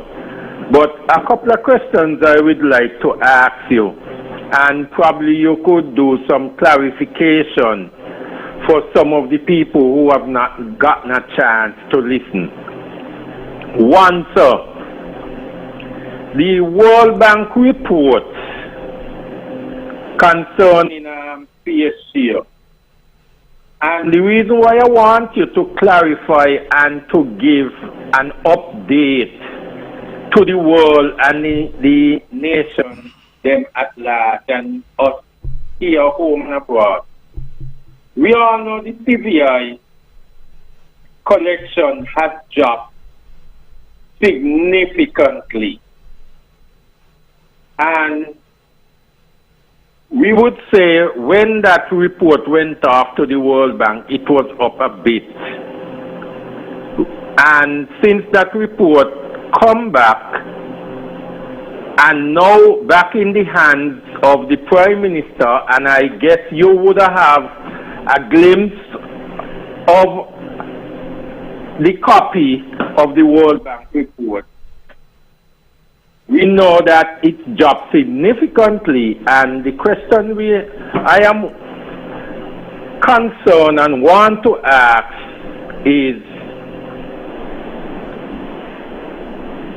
that seeing that the CVI has dropped significantly, the World Bank would have made a projection of how the Navy should get what we propose in all the years, a fair share of the collection of the taxes and everything else. Yeah, Carl, what's the question? The question is, have you seen the report and seen that the CVI has dropped significantly? Have you and the Prime Minister have been in discussion since the World Bank report come back and the CVI dropped significantly? Have you all been discussing how the fair share is going to go? Otherwise than the World Bank report, because of the low percentage of CVI that we are collecting. All right, so Carl, it's a simple answer. The World Bank report, I suppose you're talking about the fair share report that was commissioned, asked for by the Prime Minister. That we had a copy of that report shared with us, that is the cabinet of the NIA. And that report at the end of the day really proposed a percentage split because it talked about the population, something that frankly I have argued for since the days of Team Unity. Team Unity was formed back in 2013, 2012, yes. And it was on that basis that we would have a population split. Of course, the powers that be in Team Unity at the time didn't appear to want to honor that commitment at all. And so Nevis struggled because when the country was bringing in $600 and $700 million, Nevis was only getting 30 and 40 out of that. When we look at the period from 2010, 2011 to 2022, that 10, 11, 12-year period or so, we saw almost $6 billion coming into the Federation from CBI, of which Nevis got 8%. St. Kitts got 92%. And we thought that was not fair. And that is why that issue became a political issue. When Prime Minister Drew got into office, we discussed it. I thought that it was an easy fix, just do this on a population basis. He, however, decided that he would continue along this World Bank asking the experts to give their opinion, and they came back with the same recommendation. They basically said, do this on a population basis. So, in my opinion, we could have done that 12 years ago. Nevertheless, he did decide that he would honor that, and so Nevis is now getting, I'm advised, 25% of the what comes in terms of the revenue. The problem for Nevis, which is equally the problem for St. Kitts, is that if you were getting 25% when the revenue was 600 and 700 million, then you would have been sitting pretty. Yeah. But if you're getting 25% and the revenue is now significantly less, then it means that both islands are struggling insofar as the CBI is concerned. So even though we were able to achieve the fair share in the sense that we now have a percentage, that's what we've been arguing for all along, the truth is that the pie is now so much smaller that your percentage is not really yielding what it would have been yielding had we had that percentage back in the days when CBI was CBI. CBI was generating hundreds of millions a year. That is as it is. I am not wasting my time arguing over that. We know that CBI has been impacted by a number of factors, including pressure from major governments around the world, and we've just heard, in fact, that's one of the things I wanted to get into tonight, because we just heard that the EU has now written to St. Kitts Nevis as well as Antigua, Dominica, St. Lucia, and Grenada, indicating the OECS countries. The OECS countries that have a CBI program, they've written to say they must shut it down in 2 years. So we understand that there are major headwinds coming. I have not yet heard anything from our Prime Minister. The only Prime Minister I've heard from publicly he has not said anything is Gaston Brown. So PM Brown in Antigua has been pushing back. But I have not heard anything from PM Drew, nor have I heard anything from the other PMs in the OECS, given that this is impacting most of the independent countries in the OECS. Having said all that, the IMF report, not the World Bank report recently, has clearly predicted significant, reduction in the revenue that one would get from CBI. And what that means, therefore, and I hope our people are understanding the implications of that, because the country of St. Kitts and Nevis, but I must say more specifically the island of St. Kitts, has been so heavily dependent on CBI for the last few years, where it has accounted for, in some cases, up to 55% of the federal budget, that the writing was always on the wall that if you remove that, Carl, the way I could break it down is this way. If you have a shop, and from that shop you're making 60%, 55-60% of your revenue, you should understand that if that shop were to close, then you have a hole of 55 or 60% that you have to fill, because you have to find an alternative for that. And that is why I have been for the past several years talking about diversification of the economy.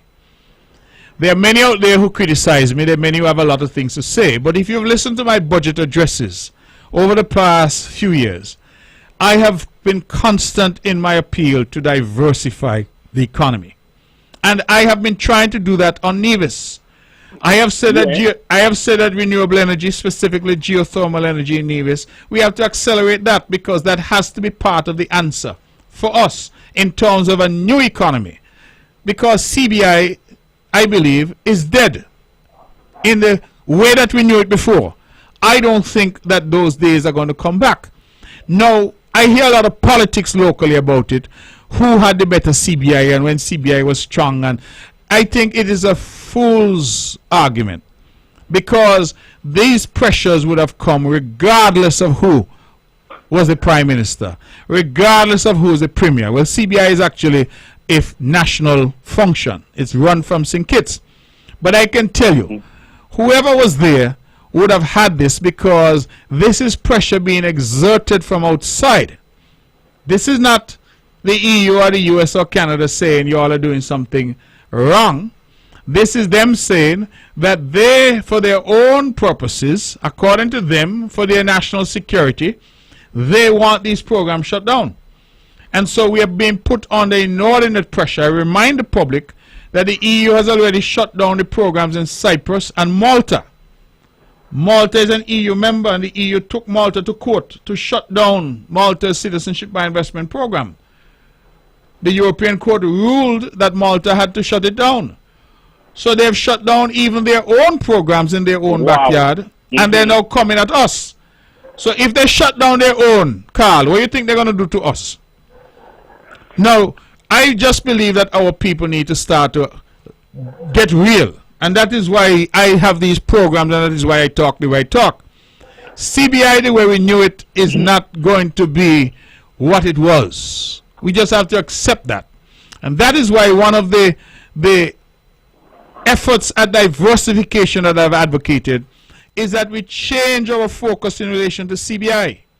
Rather than pushing for more and more citizens, what we should do is, based on the database of existing CBI citizens, we should try to reach out to them and ask them to do more. A lot of these are very wealthy people.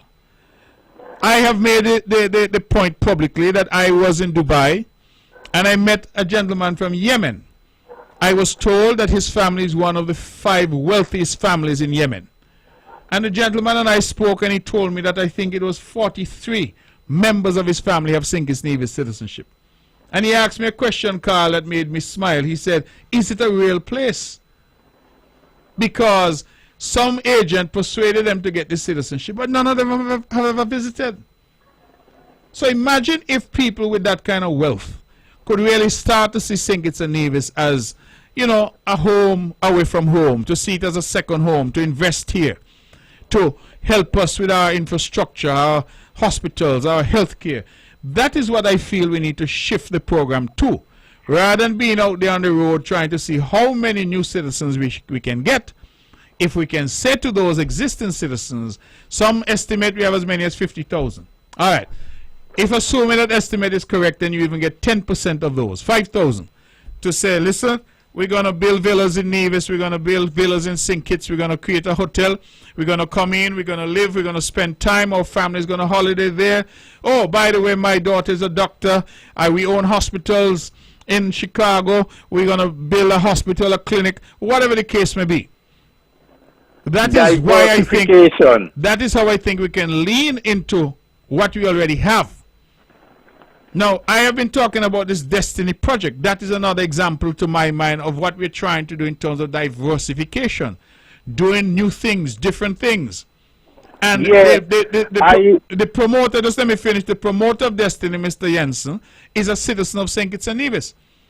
So when I reach out to him and I tell him, listen, we would like to have a dialysis center in Nevis, we negotiated that and he agreed to build it, equip it, staff it, and pay the expenses for 2 years.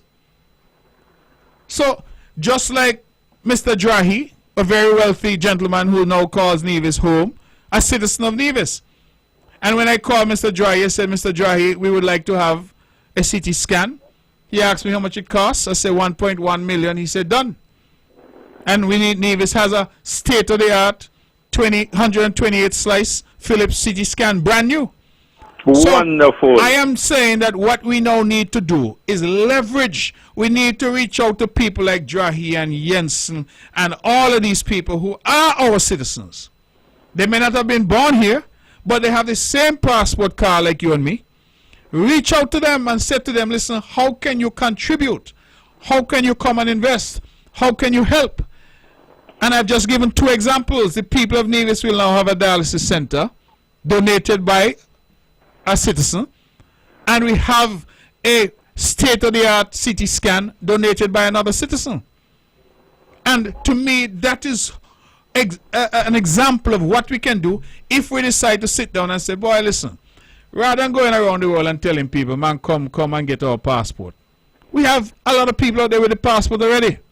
Let's go after those and say to them, hey, JNF needs something, Bastia High School needs something, Charlestown Secondary needs something, right? Add a wing to the school for us. Help us, because those people have the money. We have millionaires and billionaires who are holding St. Kitts Nevis citizenship. How can we leverage that to help us? I have also talked about cannabis, because Unity talk about cannabis, didn't do much. Labour has come talking about cannabis, in my opinion, not doing much.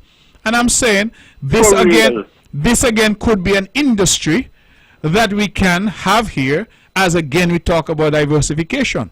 Tourism is always going to be important. $1 trillion industry. Well, that's the point. Tourism is already an industry that we rely on. How can we make more from tourism? Financial services in Nevis is an industry we rely on. How can we make more there? Then we have renewable energy. Nevis has started its airport project. The idea is to create an airport that will complement what happens at RLB. So we are doing some things already, but to turn an economy around, to reorient an economy, takes time. And my view is that if I were to be giving any advice to the Honorable Prime Minister, I would say, Prime Minister, get together with the other OECS members. We're not going to change the EU's mind, because as I tell you, EU shut down even their own countries who had these programs. So, if we're not going to change their mind, go back to the EU and say to the EU, you've given us 2 years, that 2 years is not adequate. Can we have 5 years to reorient and eventually phase out these programs?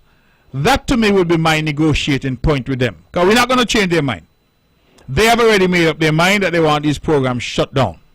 So if that is the case, to me, you negotiate a reasonable time, because 2 years is, in my opinion, unreasonable.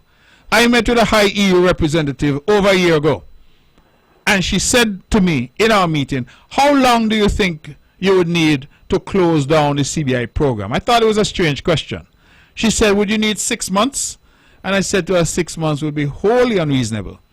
For an economy that is so dependent on CBI, how you expect us to close it down in 6 months? But I know she was delivering a message that these programs were on life support. Now we could take the position that Gaston Brown in Antigua is taking, which is basically to tell them, I am not shutting down anything, because unless you're going to give me money that I'm going to lose, I'm not going to shut it down. But I will tell you that in this world and the geopolitical realities, we have some big fish and we have some sprat. We're in the position of sprat right now. And I feel that when you're in a position of sprat, you got to swim faster, swim smarter, something you got to hide under the rock, but you have to be innovative and you have to stay ahead of the curve. Strategize. Strategy. That is the word. You have to have strategy. So my view is that the OECS leaders should be sitting down, they should be talking to each other, and they should go with one voice, one hymn book, one hymn, same pew, same tune. And they go and they say, hey, we need 5 years if you want us to turn these economies around, because we cannot do it in the short time that you've provided. Along the way, in those 5 years, we will do other things that could assist you in terms of your security issues and your security concerns, share information, do whatever, but we need 5 years. And then I think during that time, we need to look at ganja, we need to look at geothermal, we need to look at financial services, we need to look at tourism, expanding that. We need to look at some of these industries like the movie industry that Nevis has been struggling to get going. We need to just really buckle down and say, listen, we need a reorientation of our economy. And insofar as CBI is concerned, we need to reach out to these wealthy citizens that we have and tell them, listen, we need you to come and help us build this country. Not to forget that we have our divisions and petitions in the diaspora. A lot of them have money. A lot of them have expertise. Bring that expertise to bear. Help us build St. Kitts and Nevis. I think we need to reimagine our economy, Carl, and do things differently. And so that is my position, and I have been very vocal about it. I gave a speech in Grenada at the inaugural Congress for political party there, and I told him, I said, I'm not coming to be political. But if you want a policy speech, and they said yes, and I gave that speech, and I laid out a blueprint that I'm not saying is the only answer, but at least it can start a discussion about where we go. And one of the things, Carl, I know some people feel that this is controversial, but Nevis and St. Kitts needs population. I said to somebody recently that when I look at the numbers from the recent census, we have just gone over 50,000 people in St. Kitts and Nevis as of the 2020, I think it is 2024 census. We got it last year. Yes, they did a census in 24. Right. It was delayed because of COVID. But we got the results, and we just gone over 50,000 people. Carl, you know the last time that this country had over 50,000 people? Make a guess.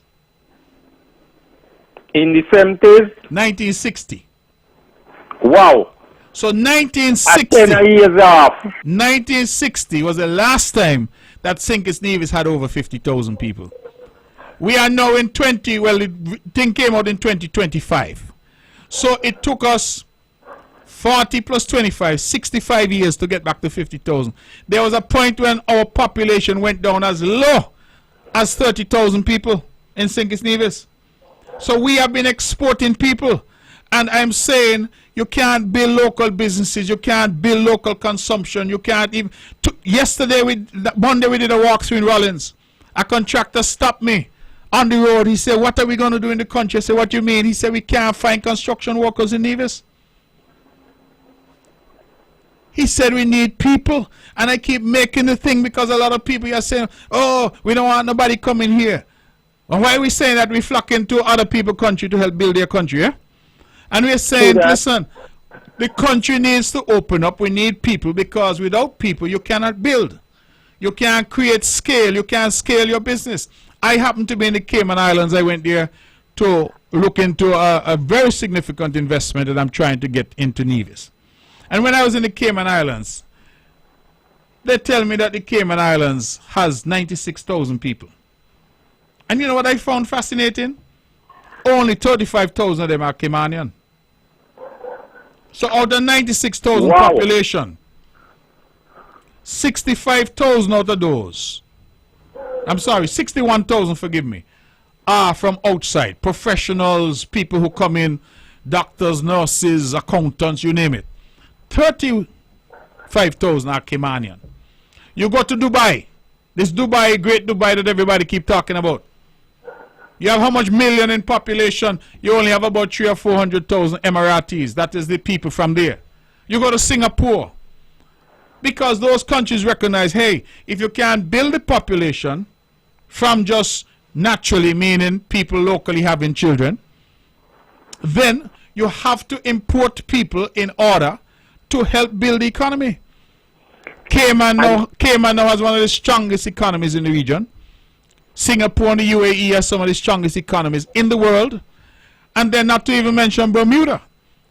Because people in Nevis and St. Kitts are saying, St. Kitts is what? 68 square miles. Am I correct? Nevis is 36 square miles. 36 plus 68.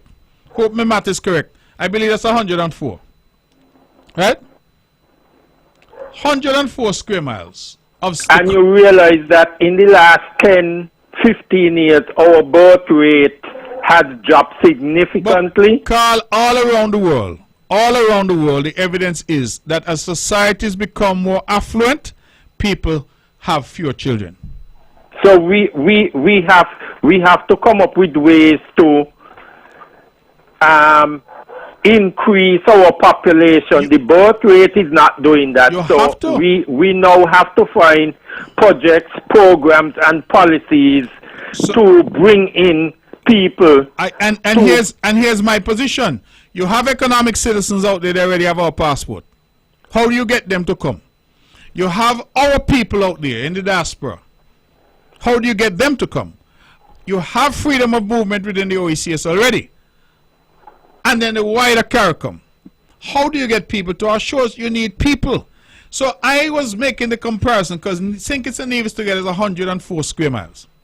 St. Kitts and Nevis, based on the last census, has 51,000 people.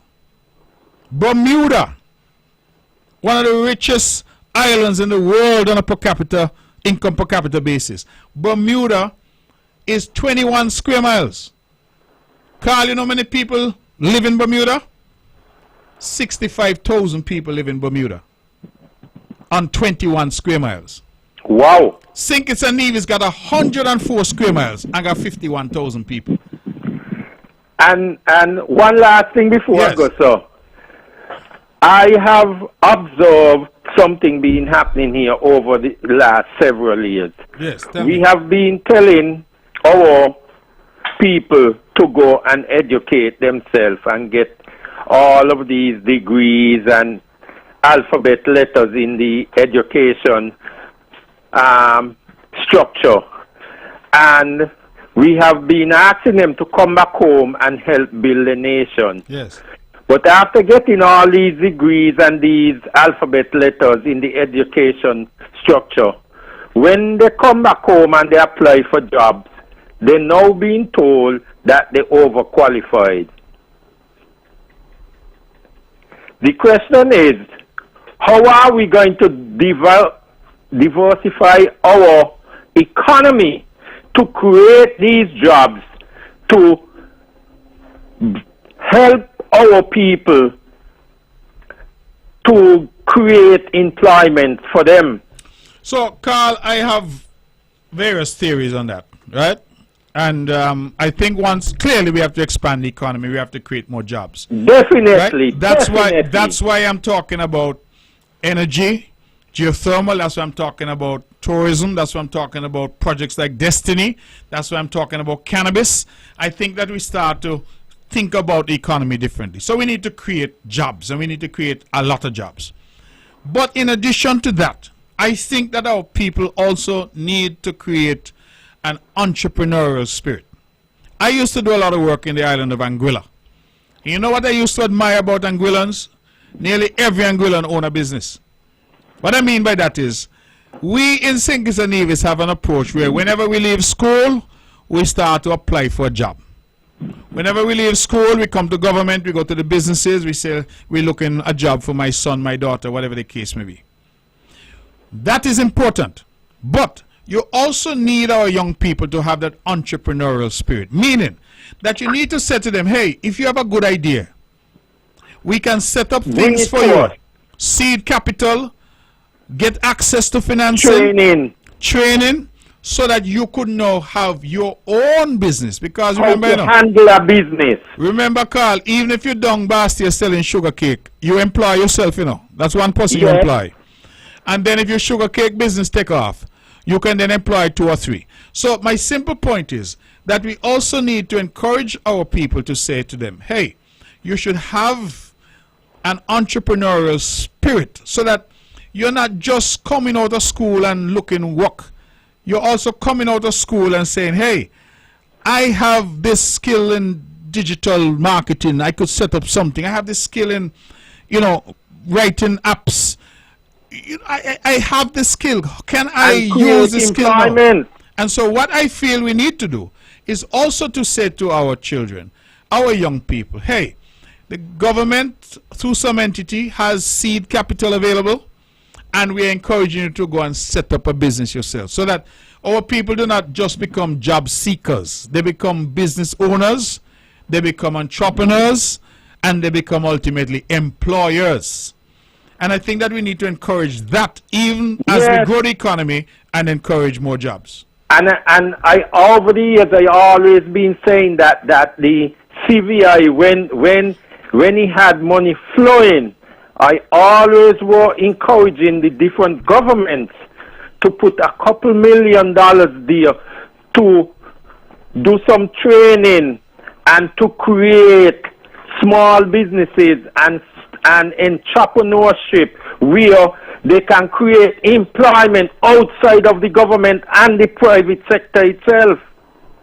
And I agree with you. But as usual, nobody listen to Carl Brown because me have no alphabet letters and no degree. But I have common sense and I'm a citizen and I have knowledge of what's going on the ground. Well, you should put that after your name. Carl Brown, C. S. Common sense. And that's what is lacking in a lot of these Caribbean countries. Common sense. Well, maybe sometimes it's not as common. But Carl, we've had a good one. Gone. Thank you, brother. I really appreciate the conversation this evening. Thank you. That was Carl Brown, and clearly we touched on a number of different things.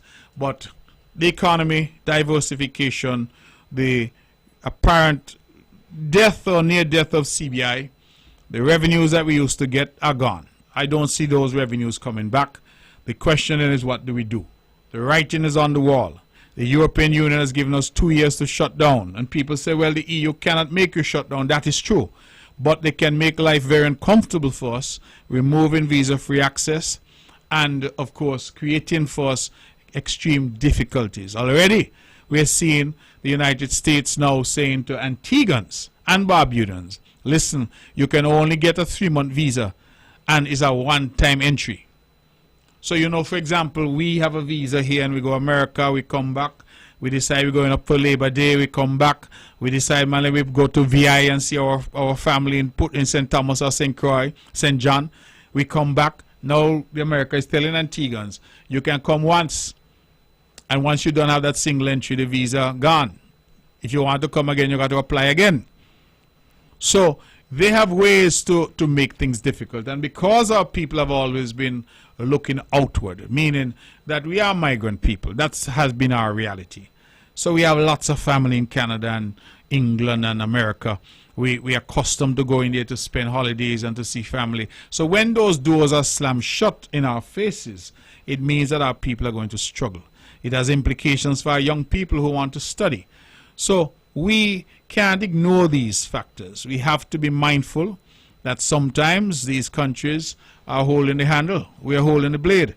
So we have to be mindful of that. And that is what the word that Carl used, I agree. We have to be strategic. We have to develop strategies. We have to speak with one voice as the OECS. I'm hopeful. And in fact, it is one of my regrets that the CARICOM just had the heads of government in St. Lucia. And nowhere was this threat from the EU to the OECS mentioned. That was simply not on the cards. And that is surprising to me because if you take away CBI, you do huge damage to Dominica, huge damage to Antigua Barbuda, huge damage to Grenada, huge damage to St. Lucia, and huge damage to St. Kitts and Nevis, our own beloved country. It is what some people are referring to as an existential threat. So it needs to be treated with urgency and with seriousness. Let's go back to the phones. We have 10 minutes. Good evening. You're on the mark. Hello? Hi, good evening. Yes, you have. We're on the mark, and you're on the air. Go ahead. Hi, good evening. Good evening. Mr. Premier, I have a concern. Sure. I know you are encouraging individuals to come back home. Yes. But before your government, years and years ago, people like myself applied to come back home to contribute to the health system. I mean, I wasn't even responded to. I came to Nevis myself, went to the Ministry of Health. They told me that they'll get back to me.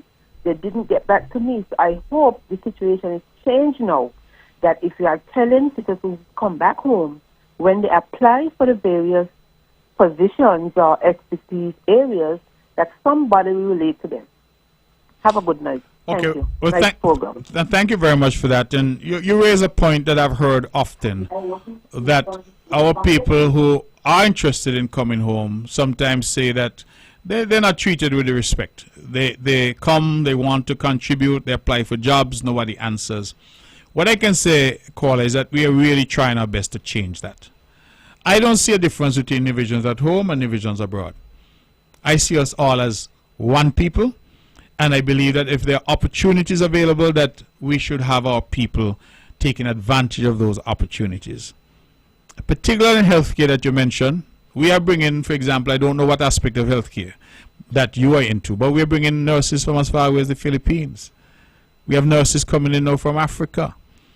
We have a shortage in so many areas in healthcare. So clearly, if we have people who are willing to come, we have a duty to encourage them to come. And I'll tell you what my government has done. We've published a new policy to encourage investment and movement home from people in our diaspora. We've set up an office that is dedicated to that, which is headed by Mr. Delvin Clark. In fact, we went to New York recently, and he was with us because one of the reasons we went to New York was just not only to report on what the government was doing, but to encourage our people. If you're ready to come home, come. We have things in place for you. We have a dedicated office to deal with your concerns. And so, caller, I can only apologize to you and to say to you that we're trying to fix what you've identified, because I do believe that it is a legitimate problem, a legitimate concern. Let's go back to the phones. Good evening, caller. You're on the mark. Good night, Mark. Good evening. Let me ask you a question. Sure. You're pushing for the Destiny project, you're also pushing for geothermal. Yes. If you have to get one, which one you will choose? Which one benefit Nevis more? Boy, that's a tough question, because I think both have huge benefits. Is that a tough question? It's a tough question because both have huge benefits. But if I'm forced to choose, I would say geothermal. The simple reason I said geothermal is because geothermal has the potential to just completely revolutionize the economy here. But I am hopeful that I can get both. I can get both because the country needs both at this point. If CBI, if CBI gone down, that's it. CBI gone down, what are we going to do? Yeah. So we need to fire on all cylinders. Yeah, that's true. Okay, thank you. Good. All right, thanks a lot. Yeah. We have about 6 minutes left. We're taking your calls at 869-469-1616 and 869-469-1700. Just a recap. We heard from Buffalo Soldier, the man who they used to call Nutsy. He placed second in the semifinals. He's going through to the finals, and he has a monster tune that he dropped tonight. And he's claiming the crown as his own. Nutsy has been in this art now for about 40 years. He's working with the famous King Bingy, and they really produce two monster jams. And so we'll see how that goes. Will this be the year for Buffalo Soldier? He changed his name from Nutsy to Buffalo Soldier, so we'll have to see where that goes. And then we heard from P.S. John Hanley talking about Restaurant Week and encouraging everybody to come out for the Tasting Showcase, which will be on the lawns at the Mount Nevis Hotel this coming Sunday, starting at 2 p.m. For $100, you get to taste everything that's there. We encourage you to come out and to support the local restaurants, and the local ingredients are carrot and passion fruit. It's going to be wonderful. Let's go back to the phones. We have 5 minutes left. Good evening. You're on the mark. Yes, good evening, sir. Good evening to you. It was a very interesting conversation tonight. But I think that your opinions is very... I'm sorry? I think that what, caller? I said a very interesting conversation, but what you were speaking about, like in the Cayman Islands and the different places about these, about the different populations. Yes. I think that you're basically speaking about the Nevis people. If you was to go ahead and pass the SSD, the Project Destiny, this would be a genocide move for the indigenous Nevis population. Genocide. You know, genocide means killing people, right? Basically, that's what you'll have left. Really? Because, yes. Yes. I say that to go ahead and say whenever you say list like the population of the Cayman Islands, how they're the minority. And then you also go ahead and you say, like when you go over to the Emirates, and they're the minority. That's what will go ahead and happen. And I find it, and you're saying, oh, we need to go ahead with this investment. I don't agree with that. So, Cole, I understand you don't agree with that, but do you agree that we need population here? Yes. So how do you figure we could achieve that then? Well, by different means. First of all, if you go ahead and encourage like families, like marriage, or even for the number of kids by the indigenous population, hey, look, I'll go ahead and take 25% off any purchase of land for any married couple with one child, two child, three child. Call it with respect. We've done research on that. That has been tried elsewhere. It does not work. It worked in Libya. I know it worked in Libya over there. Well, and the population grew. Libya had billions of dollars of oil revenue available to them, right? The truth is, listen. I'm going to share a real story with you. When the census results came out, they came to my office to present the results to me, and the census results obviously show that our birth rate is really at the current birth rate. The population is not going to move, right? So there were two young ladies who were part of the group that presented to me, and based on their ages, they are young ladies who are of childbearing age. Let me put it that way. And I said to those two young ladies, I said, tell me something. If the government were to offer incentives, tax incentives, whatever, for you to have more children, would you? And both of them said absolutely, categorically not. Well, were they married? That's the question. No, they weren't married, but what... Well, here's the answer. So what do you think? You think if they're married, you think if they're married, they would be interested in having children, and if they're single, they would not? These ladies now are telling you... No, I'm just sharing. We're having a real conversation. When I asked them why, the lady said, listen, each one had one child, and they said that is enough for them. They want to focus on doing the best they can for the one child that they have, and they want to live their life. The days of people having 10 and 12 and 15 children in Nevis was when people were poor. And every society, even in the great United States of America, that gets more affluent, people start to have fewer children. Japan, America, Europe. You look at these societies, it's the same pattern. As societies become more affluent, people have fewer and fewer children. There's some people right now that I talk to who are telling me plain, they may have no children.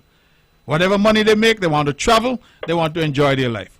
So, because I think that's not encouraged anymore as far as for different families. But back to your first point. Yes, we think. Sorry, I've taken up your time. You'll have to speak a little faster because they're telling me I have to go. So go ahead. As far as for your point, your original point, as far as for bringing more billionaires and millionaires back into St. Kitts Nevis, and we need to go ahead and get them more involved. That's the same thing that happened in Hawaii. The indigenous population there is basically genocide. They're gone. The whole thing that's replaced by skyscrapers and different land projects. Do you know that what's his name?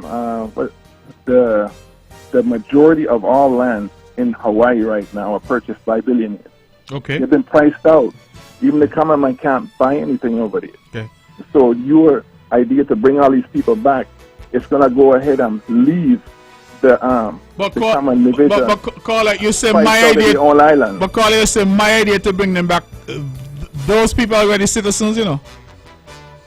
They're citizens, but you're talking about encouraging them back to go ahead and build growth. Once you look from within, and I think that maybe that'll be a good start. Okay. All right. We have to leave it there, caller. I'm sorry you didn't call earlier because I would love to get into this debate with you. But thank you very much. And Thank perhaps you. next week we can pick it up again, okay? Excellent. All right, my brother. Thank you very much. Okay. And that's what I like. Different viewpoints. I'm not saying I have all the answers. The caller has advanced a different position. That's why we're here. Let's have these discussions. These are important discussions for Nevis and the development of Nevis. And we ran out of time. The band is struck up. We have to go. This last caller was most interesting. I pray that he can call in another time and we can get into it as we discuss how do we increase our population that can then generate growth, generate development, and push our island and our country forward. This is our show.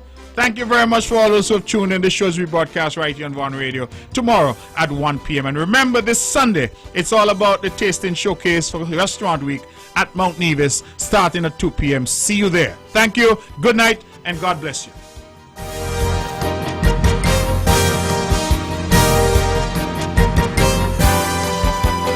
The views and opinions expressed on the preceding program were solely those of the participants and do not necessarily reflect the views